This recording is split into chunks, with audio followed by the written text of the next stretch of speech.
തൊടുപുഴ പെരുമാങ്കണ്ടത്ത് കാറിന് തീ പിടിച്ച് ഒരാൾ മരിച്ചു. ഈസ്റ്റ് കലൂർ സ്വദേശിയായ സിബിയാണ് മരിച്ചത്. ഇപ്പോഴും അപകട കാരണം, അതായത് ഈ തീപിടുത്തം എങ്ങനെയുണ്ടായി എന്നത് സംബന്ധിച്ചൊരു വ്യക്തത വന്നിട്ടില്ല. ആളൊഴിഞ്ഞ പറമ്പിൽ, അതായത് തോട്ടമേഖലയിലാണ് ഈ കാറ് കത്തിക്കരിഞ്ഞ നിലയിൽ കണ്ടെത്തിയത്. സിബിയുടെ മൃതദേഹം അവിടെ നിന്ന് മാറ്റിയിട്ടില്ല. പോസ്റ്റ്മോർട്ടവും ഇൻക്വസ്റ്റും ഒരുപക്ഷെ അവിടെ വെച്ച് തന്നെ നടത്തുമെന്നാണ് അറിയാൻ കഴിഞ്ഞത്. സിബിയുടെ ബന്ധുക്കൾ അവിടെ എത്തി, സുഹൃത്തുക്കൾ അവിടേക്ക് എത്തി. ഈ കാറ് സിബിയുടേതാണ് എന്ന് സ്ഥിരീകരിച്ചിട്ടുണ്ട്. ജെയിൻ എസ് രാജുവാണ് നമുക്കൊപ്പം വിവരങ്ങളുമായി ചേരുന്നത്. ജെയിൻ, പോസ്റ്റ്മോർട്ടം നടപടികൾ അവിടെ വെച്ച് തന്നെ ആയിരിക്കുമോ? അതിനുള്ള നടപടികളിലേക്ക് കടന്നോ?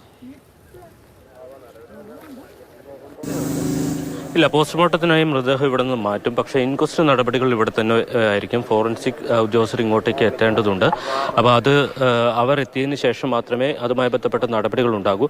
ഇതിപ്പോൾ ഇടുക്കി ജില്ലയാണെങ്കിലും എറണാകുളം ജില്ലയുടെ ഭാഗമായിട്ടുള്ള കല്ലൂർക്കാട് പോലീസ് സ്റ്റേഷൻ പരിധിയാണ്.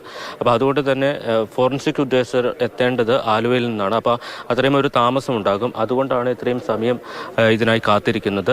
ഇന്ന് ഏതാണ്ട് 1:30 ഇത്തരം ഒരു അപകടം ഈ നരിക്കുഴി മേഖലയിൽ നടക്കുന്നത്.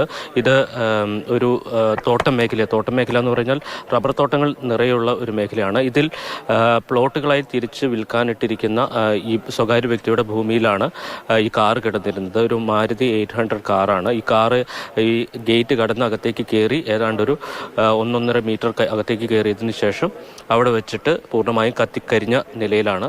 സിബി എന്ന് പറയുന്ന ഈസ്റ്റ് കലൂർ സ്വദേശിയാണ് അഗ്നിക്കിരയായത് എന്നുള്ളതാണ് പ്രാഥമികമായി കരുതുന്നത്. അദ്ദേഹത്തിൻ്റെ ഇതാണ് ഈ കാറ് എന്ന് അദ്ദേഹത്തിൻ്റെ കുടുംബവും ബന്ധുക്കളും അടക്കം സുഹൃത്തുക്കളും സ്ഥിരീകരിച്ചിട്ടുണ്ട്.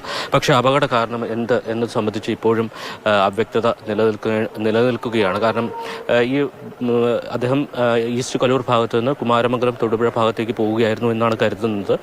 പക്ഷേ ആ പ്രധാന റോഡിൽ നിന്ന്, ആ ഇടവഴിയിൽ നിന്ന് അകത്തേക്ക് കയറിയാണ് ഈ വാഹനം കിടക്കുന്നത്. അതുകൊണ്ട് തന്നെ ഈ അപകട സമയത്ത് ഈ വാഹനം അകത്തേക്ക് കയറ്റിയത് എന്തിന് എന്നൊരു സംശയം അപ്പോഴും നിലനിൽക്കുന്നുണ്ട്.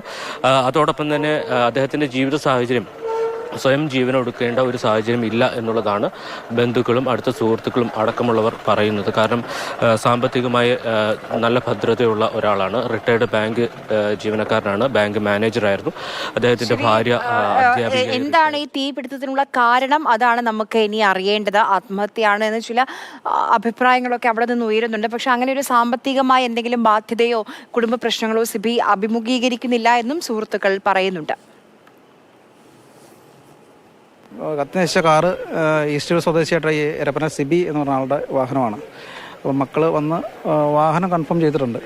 അതിനുള്ളിലുള്ള ആൾ സിബി തന്നെയാണെന്നുള്ളത് പിന്നീടുള്ള പരിശോധന മനസ്സിലാവുള്ളൂ. മൊത്തം കത്തിക്കരിഞ്ഞിട്ടാണ് തിരിച്ചറിയാൻ പറ്റാത്ത അവസരം നിൽക്കുന്നത്. റിട്ടയർഡ് ബാങ്ക് മാനേജറായിരുന്നു, സർവീസ് സഹകരണ ബാങ്കിൻ്റെ കുമാരൻ സർവീസ് സഹകരണ റിട്ടയർഡ് മാനേജറായിരുന്നു. റിട്ടയർഡായിട്ട് 4 വർഷമായി. പുള്ളി കൃഷി ബന്ധമായിട്ട് കാര്യമായിട്ട് ജീവിച്ചു പോകുന്ന ആളാണ്. അപ്പം എന്താണ് മറ്റു സാധനമൊന്നും അറിയത്തില്ല.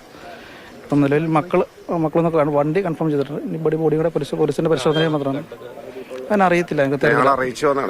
നമ്മൾ വണ്ടി ഫയർഫോഴ്സിന് വണ്ടി പോകണം കണ്ടാണ് നമ്മൾ അന്വേഷിച്ചത്. അന്നേരമാണ് വണ്ടി അത്യാവശ്യമായിട്ട് പറഞ്ഞത്. അങ്ങനെ വർഷങ്ങളുടെ ബന്ധവും പരിചയവും എല്ലാം ഉണ്ട്. എപ്പോഴും കാണുന്നില്ല, എന്നാലും മിക്കവാറും ഒക്കെ എപ്പോഴും കണ്ട് സംസാരിക്കുന്നതാണ്. പക്ഷേ മറ്റൊരു കാരണങ്ങളും ഉണ്ടാകാൻ വഴിയില്ല എന്ന് പറഞ്ഞാൽ സാമ്പത്തികമായി സൗണ്ടാണ് സിബി എന്ന് പറഞ്ഞാൽ. ബാങ്ക് ബാലൻസ് ഉണ്ട്. പിന്നെ സിബിയുടെ വൈഫ് റിട്ടയർഡ് ടീച്ചറാണ്. 2 മക്കളുണ്ട്. അവർ 2 പേരും മറ്റേ ജീവനക്കാരാണ്. അപ്പോൾ അതുകൊണ്ട് അത്തരത്തിൽ ബാധിക്കില്ല. പിന്നെ കുടുംബ പശ്ചാത്തലം എന്നൊക്കെ പറഞ്ഞാൽ വളരെ സൗഹാർദ്ദപരമായി ജീവിക്കുന്ന കുടുംബ പശ്ചാത്തലമാണുള്ളത്. പക്ഷേ ഇതിപ്പോൾ അങ്ങനെ ഒരു ആത്മഹത്യ ചെയ്തെന്നെങ്കിൽ പറയാൻ പറ്റില്ല. സിബിയാന്ന് പറഞ്ഞപ്പോൾ വിശ്വസിക്കാൻ കഴിഞ്ഞില്ല. വേറെ സാമ്പത്തിക ബുദ്ധിമുട്ടുകളൊന്നും ഇതുവരെ നമ്മളത് പറഞ്ഞിട്ടില്ല. നിങ്ങളുടെ ഉച്ചയ്ക്ക് പുള്ളിയുടെ മകനെ കണ്ടിരുന്നു. വീട്ടിൽ അല്ല കടയിൽ പോകാന്ന് പറഞ്ഞ് ഇറങ്ങിയത്. ഇവിടെ സംഭവിച്ചത് എന്താണെന്ന് വ്യക്തമായിട്ടല്ല. അതിന് അന്വേഷണത്തിലൂടെ നമുക്ക് അറിയാൻ പറ്റും. സാധാരണ ഈ ഗേറ്റ് ഇങ്ങനെ തുറന്നിടാറാണെന്ന് വെച്ചാൽ വിൽപ്പനയ്ക്കുള്ള സ്ഥലമാകൊണ്ടേ ചിലപ്പോൾ വണ്ടി പെട്ടെന്ന് മാറ്റിയതാവാം.